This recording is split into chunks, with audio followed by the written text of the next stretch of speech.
मैंने item number इसलिए किया कि हमको कोई बड़ी हीरोइन मिल नहीं रही थी, तो फिर मैंने कहा कि मैं ही कर लेता हूँ।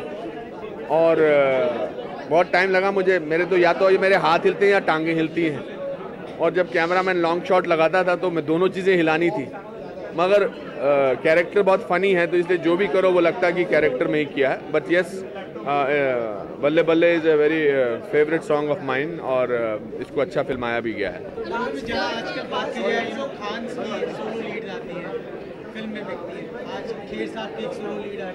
नहीं नहीं, मुझ में और खान्स में और कुमार में बड़ा फ़र्क है।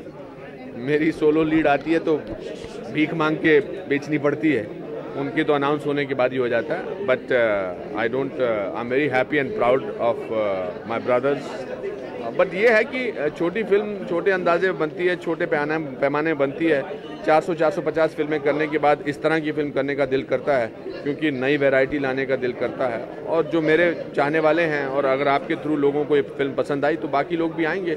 मार्केटिंग के बारे में है, और कोई बहुत बड़ा स्टार है तो उसको उसके अगेंस्ट कोई होल्ड थोड़ा किया जा सकता है।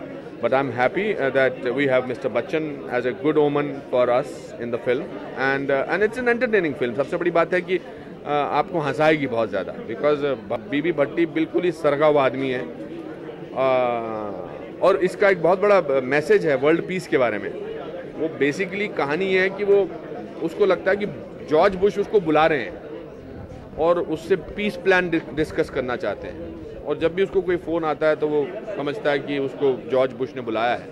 तो उसको एंड में क्लाइमेक्स में कैसे वो पीस प्लान देता है, दुनिया में किस तरह से पीस कायम किया जा सकता है, वो एक चैपलनिस कैरेक्टर ही अच्छे तरीके से बता सकता था। Because through out the film वो आप सबको हंसाता है, और एंड में एक ऐसा आदमी जो हंसाता है वो आपको अगर पीस प्लान देता है तो उसमें एक आयरनी है जो फिल्म की खासियत है।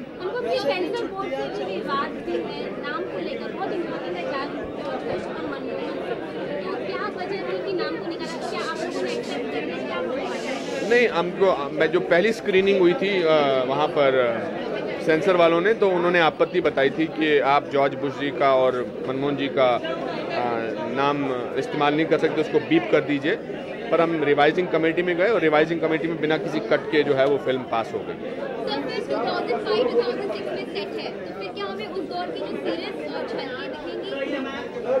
फिल्म तो फनी है, फिल्म में सीरियस झलकियाँ जो हैं, जो मुद्दे हैं इराक वॉर के या पीस प्लान के, वो तो नजर आएंगे ही।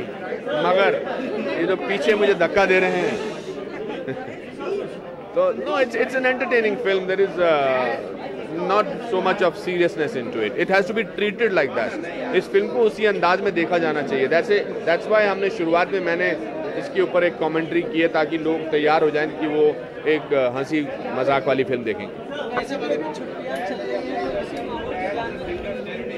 ये जिस जगह पर हमने ये फिल्म शूट की है इंग्लैंड में, वो जगह बहुत पॉपुलर होगी, बिकॉज पूरी फिल्म उस इलाके में बनी है, और छुट्टी का वक्त है, बच्चों की छुट्टी है, बड़ों की छुट्टी है, लोग घूमने जाते हैं, तो हो सकता है उस माहौल में ये लोग फिल्म देखने आए, तो दैट विल बी वंडरफुल। आज की इंडस्ट्री में देखा जाए तो जो कॉमेडियंस थे, अब उनको कम चांस मिला, लीड हीरो जो होते वही कॉमेडी कर लेते हैं। Do you find it's not up to the mark? No, I'm sure it's happening for a long time. Why not? If a director is happy with the lead actor doing the comedy, अब वो ज़माने गए कि एक villain का track होता था, एक कॉमेडियन का ट्रैक होता था। आज it's a matter of survival.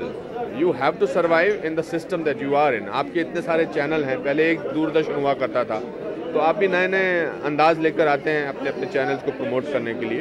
तो इस फिल्म में भी जो कहानी है वो अगर मेरे साथ बनी है तो इस तरह से बनती है, अगर किसी और के साथ बनती तो किसी और अंदाज में बनती। और आपकी बैक टू बैक 2 फिल्मों की बात की तो आप संदेश ही देते हुए नजर आ रहे हैं। इस फिल्म में भी आप बता रहे हैं, पिछली फिल्म में भी आप एक परेशान आदमी को संदेश दे रहे थे। हाँ, मगर इस फिल्म का लोगों तक पहुँचना बहुत ज़रूरी है। जो भी फिल्म मनोरंजन करती है और कोई संदेश लाती है, वो डबल लेवल पर काम करती है। इसलिए इस फिल्म का लोगों तक पहुंचना मीडिया के ज़रिए या वर्ड ऑफ माउथ के ज़रिए बहुत ज़रूरी है। तो we are hoping that this film will get an audience. So what do you have to say about Aamir Khan's Satyameva Jayate? I have not seen it, so I don't want to comment on something which I did not see, but I would like to see it.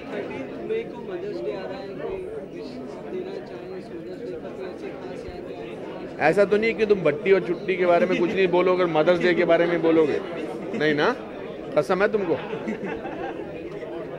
मेरे लिए तो रोज ही mother's day होता है। जो बच्चा 9 महीने माँ के पेट में रहता है उसको साल में एक दिन मदर्स डे थोड़ा मनाना होता है। मेरे लिए रोज मैं माँ का नाम लेते सुबह शुरू करता हूँ और सुबह एक फ़ोन करता हूँ और फिर शाम को एक फ़ोन करता हूँ। तो मेरे लिए हर रोज़ मदर्स डे है। मगर फिर भी वो लोग जो मदर्स डे को मानते हैं, आप सबको मदर्स डे की बहुत बहुत शुभकामनाएं।